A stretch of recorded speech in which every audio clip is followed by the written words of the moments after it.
I'm David Berlin, Editor-in-Chief of Programmable Web, and this is the 10th part of an 11-part video series on APIs 101. Now this series is designed for people who want to get smart about APIs really quickly, who don't know much about them. Maybe you heard about them in the mainstream press, and you want to be able to hold a conversation with your technologists, your developers, or maybe other API providers. Beginner to intermediate level is how I describe it. We don't do a real technical deep dive, but we go pretty deep enough so that you can really hold a conversation.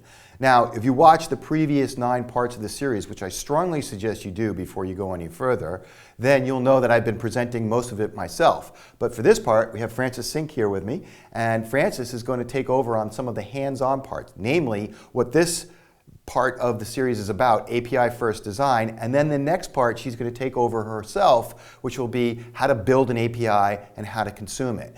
So look forward to have Francis taking over in a minute. But first, let's just talk about in general what the series has covered. And again, if you haven't seen the other 9 parts, make sure you watch them.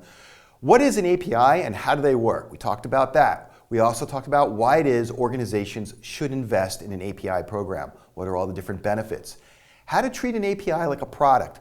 Too many companies launch an API as a second and as an afterthought. You really want to create it as a full-blown product that's deserving of the same attention that you give to any other product that you would put out into the marketplace. How to secure APIs. That was the last part, the 9th part of our video series. We talked a lot about API security, why it's so important, not only to secure the API itself, but all of the infrastructure that supports it. Why is API first design important? What is it and how to make it work? Well, that's the part that we're going to be talking about right now, and Francis is about to tell you all about that. And finally, how are APIs called? So that will be the hands-on portion. Francis will show you how to build an API and then how to call it, so you get to see one in action. But first, let's just talk about some facts that we've established in review. In the beginning of the series, we talked about how APIs are really a user interface. That's how I talk about them at Programmable Web. They're just designed for a different user. You and I are used to using the user interface on our smartphones and our desktop computers, our web browsers, and we know what to do because we can see things and we can touch them and we can hear things.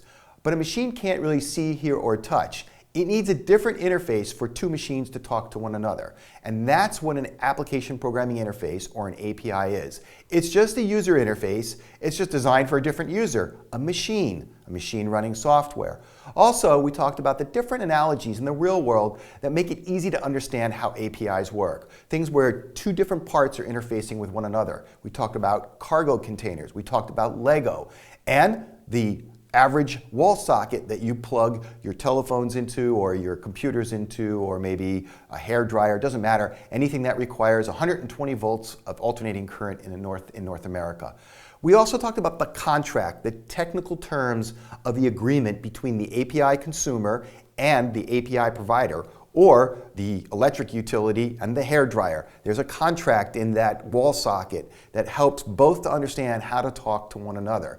And that contract affords you an amazing amount of flexibility as well as the opportunity to digitally transform your organization, with the net result being driven down costs, moving at light speed, and ultimately reducing a ton of redundancy in your organization.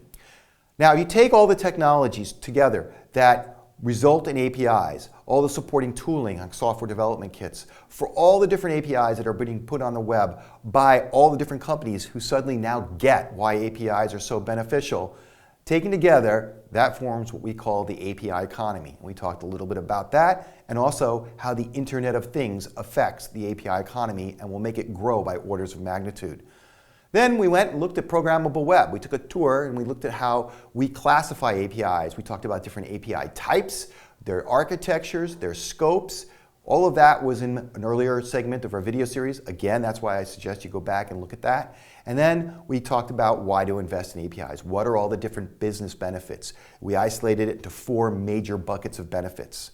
Then the API lifecycle. This cuts back to why you should treat your APIs like products. Just like products have a life cycle, so do APIs. And finally, security. We talked about why it's so important to be vigilant about API security, making sure that the APIs are using the latest, greatest technologies to secure them, but also to secure the infrastructure that's around them to make sure that you're keeping your hackers at bay. So now we're going to talk about why API first design is so important. Thanks, David. Hi, my name is Frances. I'm from MuleSoft's training and certification team, and what I want to talk to you today is about why API-first design is so important.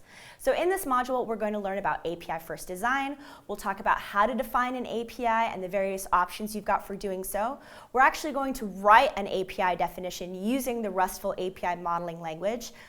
We're going to talk about how to get feedback from an API and why that's so important to bring in different people so that you can talk about it. So what is API-first design? Remember, APIs are business drivers. David spent a lot of time covering that in an earlier video. They enable your business to go mobile. All those different apps on your phone, those are primarily driven by APIs. They allow businesses to discover new revenue models and streams. So for example, Amazon, that David covered earlier, that was a fantastic example of how a business was able to really open up new doors, and now their API is one of the primary drivers of their business. They allow businesses to innovate. By bringing in third parties, businesses can actually take on ideas that they might not have even considered from the beginning.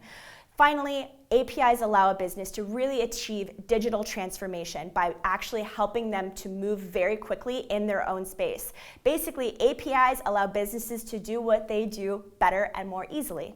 So this idea of API-first design, we really advocate API-first design as how it's a larger part of API-led connectivity. API-led connectivity really allows for your business to become this reusable, composable enterprise, as different parts of your company can actually leverage work that other parts of your company might have accomplished in order to speed processes up. So for example, I'm on the training team. Maybe I could leverage something that the marketing team has done or that the PR team has done in order to make my life more easy.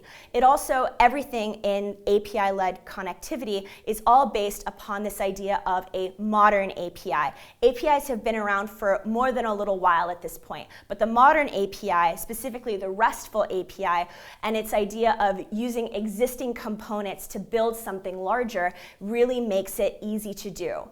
Okay, so what does this mean?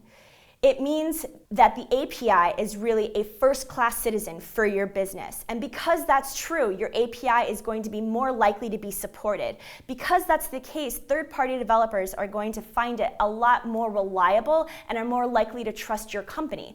It means that your API is likely funded adequately. It likely means that it's actually achieved proper QA testing standards. So it means that developers can really truly trust that your API can be relied upon. There's probably going to be documentation around it. There's going to be support for it. Maybe there's even training. All of this combines for something that really means that third-party developers, whether or not they're internal, so you might have internal developers, you might have third-party developers, but take, for example, Twitter. There are definitely applications that rely upon the Twitter API in order to run their own business. For example, Buffer is one that David was talking about earlier. All of this means that your API needs to be one of your central products. Reliant upon that is this idea of developer-first design. We've talked about internal developers, we've talked about third-party developers, really, so you should be keeping developers at the top of mind as you proceed. So this means that you can prioritize developer experience as you're designing your API. Really always keep in mind that developers are creatively lazy. They want to use what's already out there. So don't reinvent the wheel. You can actually use other people's work, and actually this idea of reusable, composable APIs is what this is being relied upon. So what means is that as treating your API as the first-class citizen that it is, really go for the green field here. Ignore existing legacy application, ignore what your legacy has been, and think about what you really want to be able to achieve and expose through your API. Bend the legacy to match the API, not the other way around. Begin from a point of accepting no compromises, and you can really be surprised at what your API might be able to accomplish. So there are 3 rules for succeeding with APIs. 1, fast is better than slow. That's why we're looking to not reinvent the wheel, see what else is out there. 2, developers are going to be your key influencers here. Think about who the end user is, just like with user experience, you're thinking about who the end user is. Here, you're thinking that the developers are your end users, and you want to make their onboarding process to the API as smooth and easy as possible. And finally, KISS. Keep it simple, stupids. You gotta try and think about the fact that people who are looking for your API, just like programmable web really allows the easy discoverability of APIs, you want your API to be as easily discovered as possible. One of the reasons why we're looking at the RESTful API modeling language today is that it is so easy to learn and consume. So keep in mind user delight. What do your users need? You want to work backwards from what the application is going to end up being. And keep in mind that your API is probably going to be used by lots of different applications. Flexibility is going to be extremely important. You always want to make sure you're modeling cleanly and consistently. Developers hate to be surprised, just like anybody else, right? So this is why you want to think about, what do your users need? You want to work backwards from what the ultimate application is, remembering that your developers are going to be thinking about what they want your API to be able to accomplish, as well as thinking about what future applications might be able to accomplish using that API. Flexibility is going to be very important here. You want to make sure you model cleanly and consistently. Developers hate to be surprised. By making your API very predictable and moving through your API so that patterns are easily recognizable is going to be very, very useful for your developers, because at that point your API is predictable, they know what it's going to do and what they'll be able to discover through your API. Iteration before implementation. So this is why we really want to work through all those kinks during the design phase. We talked earlier about the various phases of the API. The planning and design phase is one of the most critical components of that, and we really want to work out all of those kinks before we get to the implementation phase. So being able to test your API during your design phase is going to be very important, and we'll talk a little bit about that later. And finally, we want to include developer tools so that people can discover and play with your API. Not only is this going to be important during the design phase so that people can see how the API is starting to work, but also after the API has already been implemented, we want to make sure that people can experience it before they actually start building it into their own applications. Okay, so let's talk about, how do we actually define an API? So there are a couple of different approaches. Obviously, the first one is hand coding, which isn't that great. It's very time consuming, it can be extremely disconnected from the consumer, and it's a maintenance nightmare. It basically means that the person who designed that API is going to be the only person who's going to be able to operate that API. On the other hand, we have modeling languages, which allow us for a design-specific approach to API design. So there are two that are really popular right now. There's OAS from the Open API Initiative, and there's the RESTful API Modeling Language, or RAML. So both of those options are great, but today we're going to be specifically focused on the RESTful API Modeling Language. So what RAML really allows for you to do is take advantage of patterns, and by patterns really help to bring in that idea of composability for your API, because not only are you going to be able to leverage patterns within a single API, for example, having the same address pattern for both, say, a customer resource or a supplier resource, but then you'll be able to take that pattern and apply it to other of your company's APIs. Again, we're looking for that opportunity to not reinvent the wheel and leverage what other groups within the company might have been able to achieve earlier.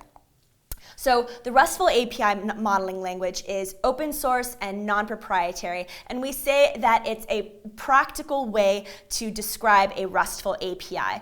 The API design using RAML is great because the API design here is actually manifest in the API definition. So let's hop into our browsers right now, and we'll actually look at a particular API definition inside MuleSoft's Anypoint Exchange. So now we're going to take an opportunity to actually review an API definition. As you've seen by listening to David and visiting Programmable Web yourself, that's a fantastic resource for actually looking at various APIs in their API directory. Another resource that's available to you is the Anypoint Exchange. So let's get started. Let's go to mulesoft.com/exchange. And here you can find an enormous library of all of MuleSoft assets, connectors, templates, various examples, and different kinds of APIs. Today we're going to focus on RESTful APIs. So I'm going to click on REST APIs here on the left. And you can actually use the Exchange interface to figure out if you want to look at the other kinds of APIs. So you can look at various industry verticals like healthcare, financial services, and retail if you want to see some various examples of APIs that have been defined using the RAML specification. So you can see that we've got GitHub, Google Contacts, Yammer, and you can use these APIs that have been defined with the RAML specification to actually connect to the live API, for example, the live Google Contacts API, using this RAML in conjunction with Studio's HTTP connector. Today we're going to check out the Box API. So I'll scroll down to the bottom. As you can see, there are also APIs and portals listed here for MuleSoft's Anypoint Platform APIs, like Anypoint Access Management, Anypoint Runtime Manager, but today we're going to check out Box's API. So I'm going to click Open Portal for the Box RAML specification.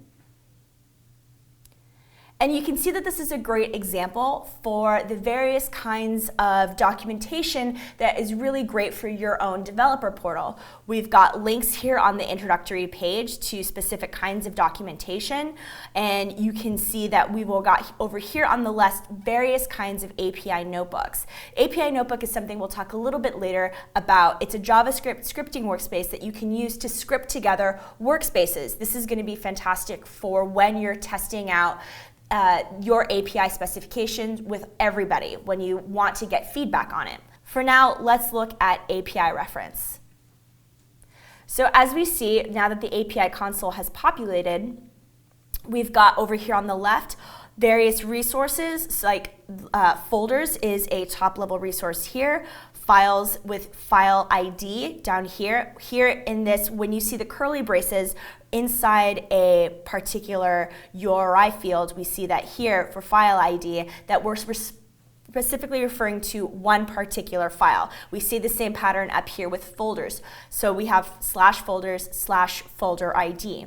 Over here on the right, we've got the various methods listed that are available within this API. So delete, put, post, get, all of your standard HTTP methods.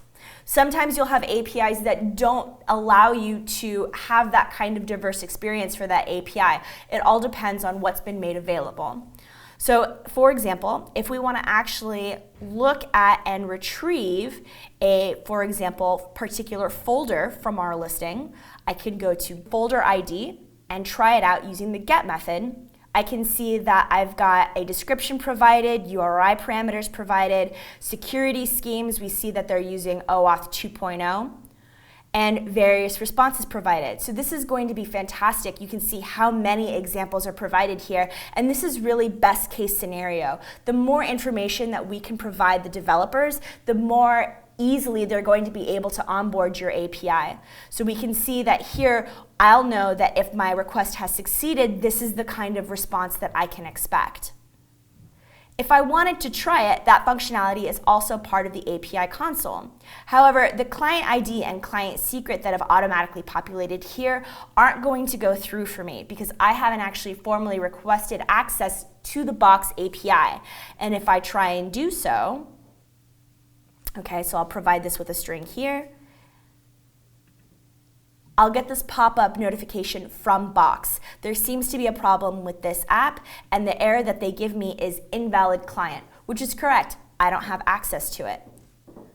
The other thing, so I'm just going to back out of this part of the API console and scroll all the way down to the bottom. If I wanted to actually look at the API specification itself, I can actually download it through the API console down here at the bottom where it says download API definition as a zip file. So I've already got that open, so let's check that out. And we can see here that at the root of this API, we've got some familiar information. We can see that it defines the version of RAML we're using, RAML 0.8. RAML 1.0 has recently been released and is now being supported on the Anypoint platform. We can see that we've got the title of the API, the version, and the all-important base URI. As you can see here, we've got it at api.box.com, and here they've actually defined the version as being part of the URI, which is a best practice.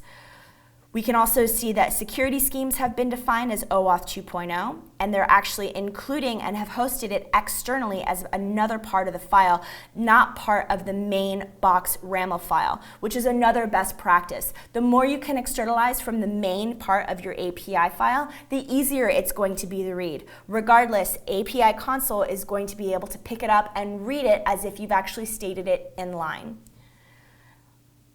We're using here the RAML plugin for Sublime to get that handy syntax highlighting. So we can see that we've got folders over here on line 61 and /folder ID on line 72 as a nested resource. The methods provided, again, that we're familiar with, we've got get, put, delete, post, all familiar from the API console. And so we can see here that the API console really comes in handy when we start seeing actually how long this box API truly is. And as you can see, I think it is over 1,000 lines long, and APIs can get extremely long. That's why it's very, very useful for your developers to have access to a tool like the API console. Okay, let's dive back into the presentation. So now that we have an opportunity to review an API definition, let's get down and dirty and actually write an API definition using RAML. So basic RAML anatomy is actually extremely straightforward. We treat resources as nouns. These are going to be the buckets of information, the actual things that you are dealing with. We use methods as HTTP verbs. So these are going to be get, put, post, delete. These are the actions that you are actually going to be taking on your resources.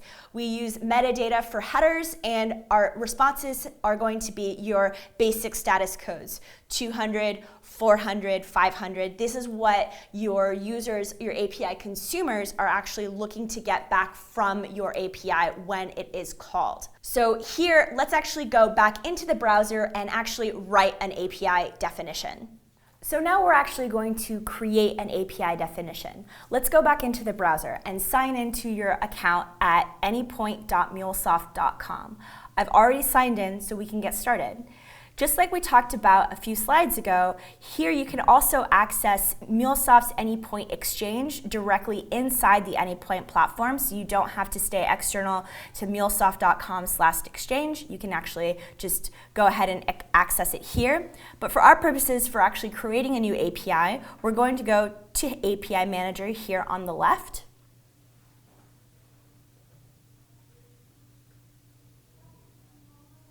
And let's actually add our first API. So I'm going to click Add New API. And today we're going to create a new banking API. So I'm going to call it Acme Banking API. Again, I totally encourage you guys to follow along with me so that you're creating your own API at the same time that I'm creating mine.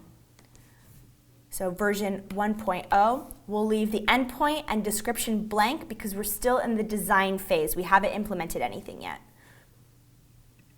Add. Okay, so here we are on the Acme Banking API version details page. Here on the left, we can see an opportunity to define API in API Designer.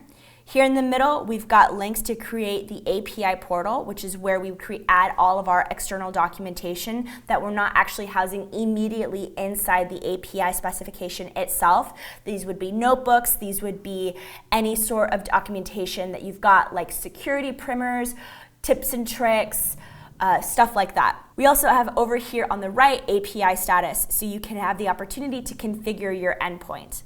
But for now, let's focus on the API definition. So click Define API in API Designer, and this actually turns it to the API Designer.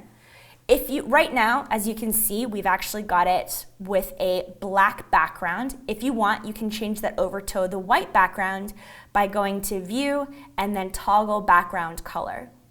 This will probably be a little bit easier to see, so I'm going to stay here.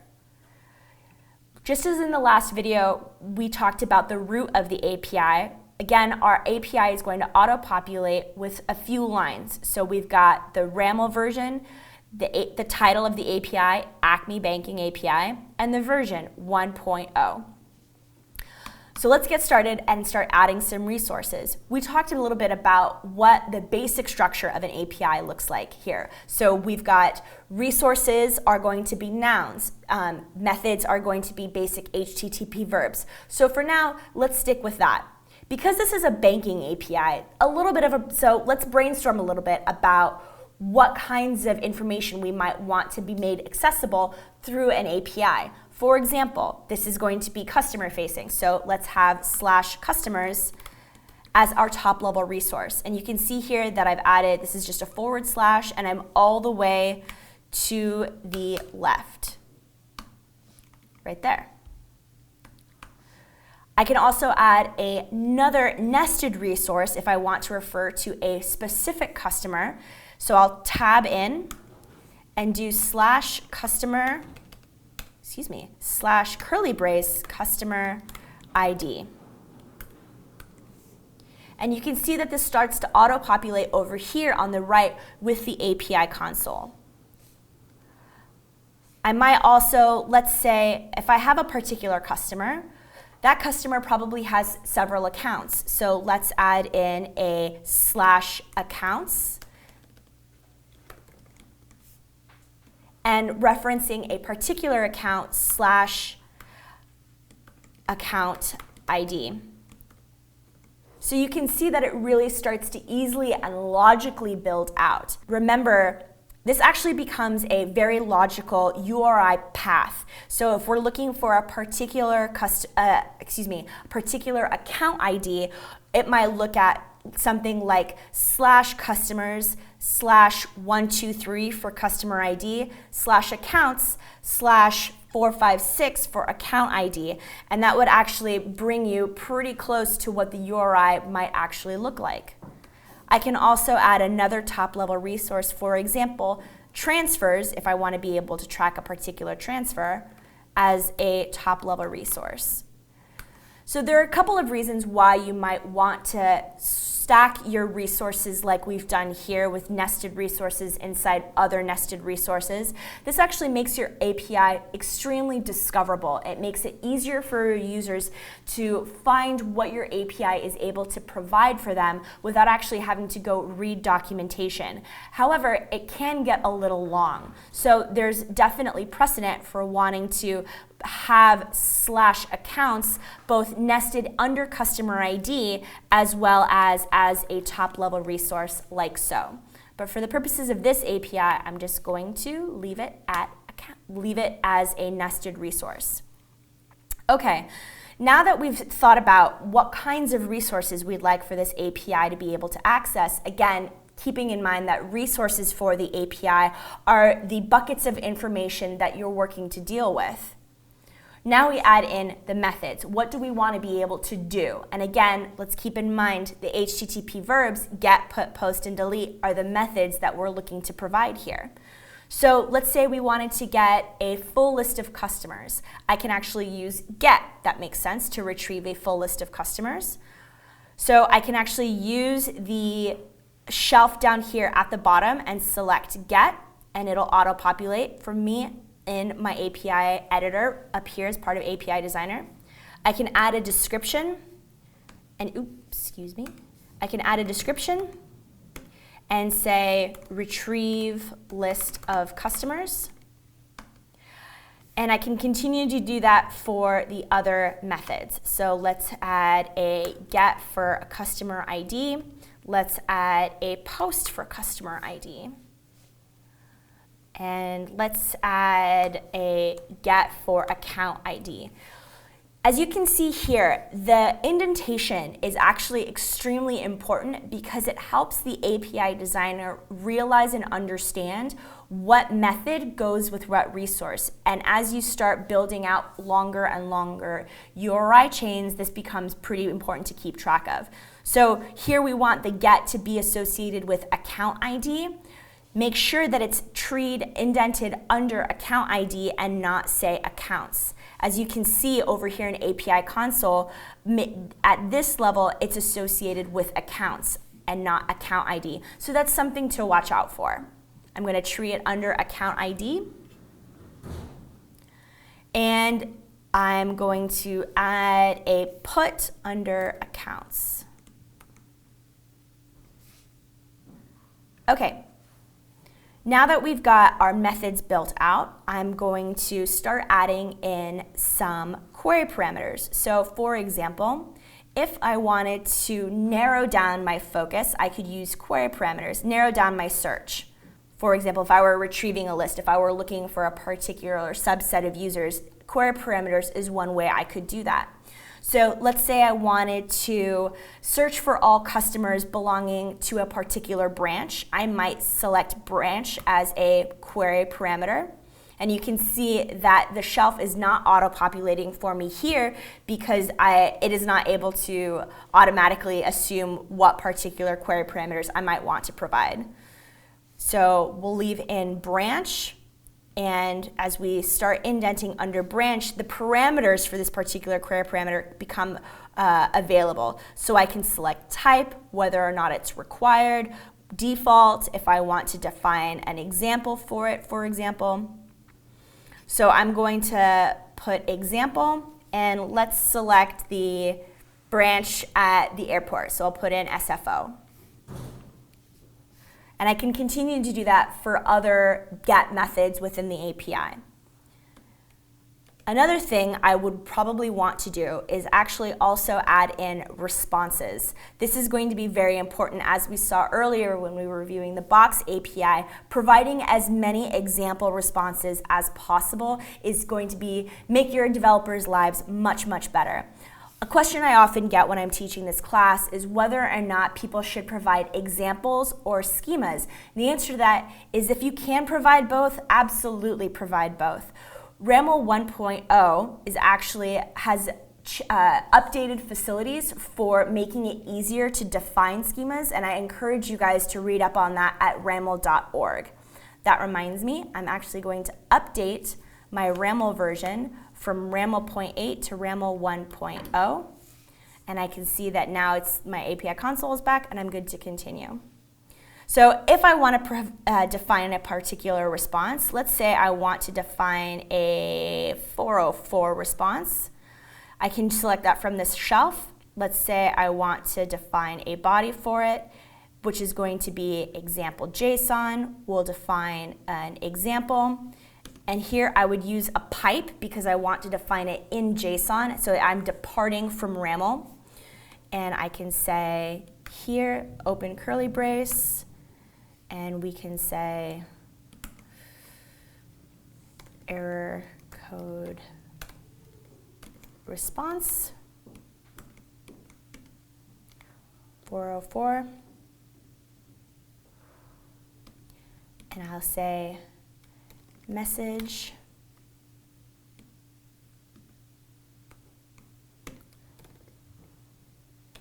does not exist.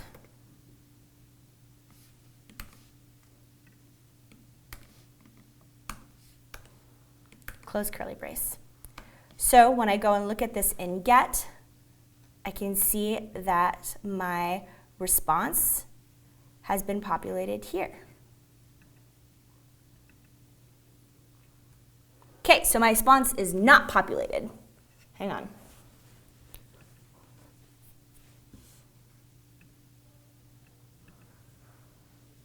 Oh, maybe like that.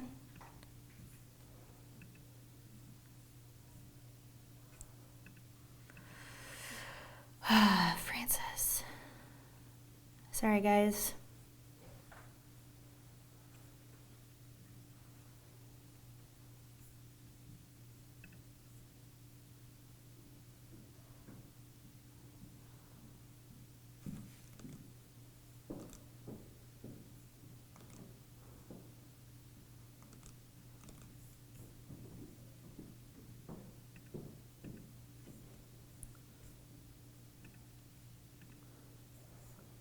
It's because it's there. Cool. Okay. So I'm going to scroll back up to that top part, and I'll say, okay, here we go. So let's check to see if the API console has actually populated it. Let's go to Get, and we can see that for /customers, I have a response defined here with 404. Error code 404 does not exist. I'm also seeing that the try it is disabled because the base URI is not present. I haven't defined a base URI because, again, we're still inside the design and planning phase of the API. I haven't implemented anything yet. However, the Anypoint platform does come enabled with a mocking service. So let's turn that on. And here you can see that it's actually provided a mocking service URI for me. Now I have a base URI provided. If I go to /customers get, that message has disappeared. So if I go to try it, I can actually hit get, and it'll go through it. I'll get a 404 response, and I'll see just like as I've defined right here. The more responses I define, the more opportunities I'll get back. The more responses I define, the more flexible my API is for testing. Now let's look at what the API looks like when it is more completely defined. So I'll pull that in right now.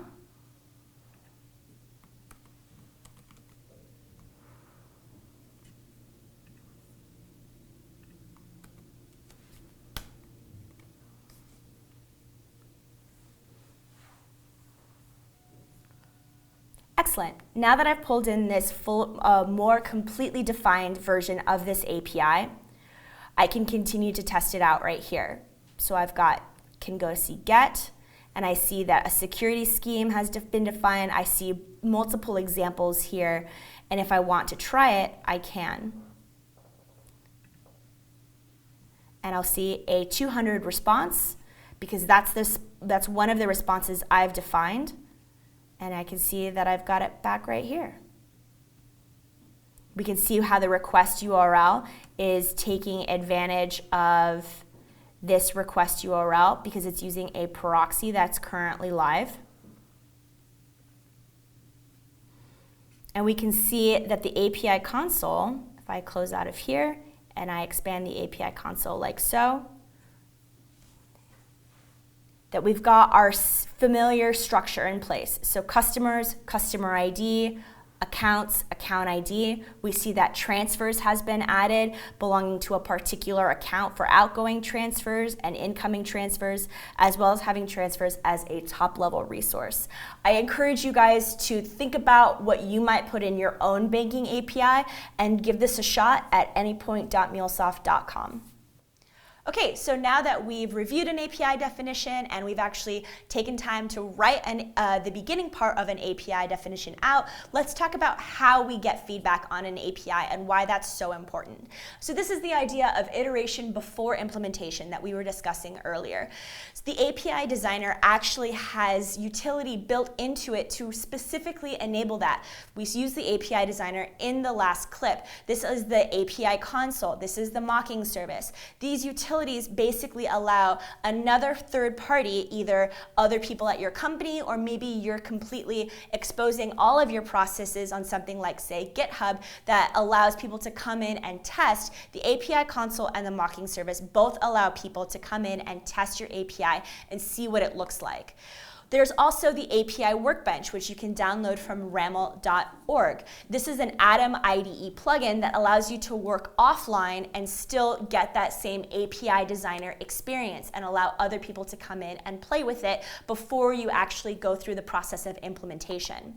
Finally, there's the API Notebook. The API Notebook is this fantastic JavaScript scripting workspace that allows you to not only expose your API, but actually for other users to see the various use cases that you think might be especially useful for people who are looking to onboard your API. Let's say you have a very common process that you want your API to be used for. The API Notebook is a fantastic way to do this. Then we also have the Anypoint Exchange. The Anypoint Exchange is a way for you to internally share your API with other people in your company. It's going to be your one-stop shop for other members of your company to be able to come in and see what is available to them. For people who are really leveraging API-led connectivity, that idea of the reusable, composable enterprise, the Anypoint Exchange is a fantastic tool for doing that.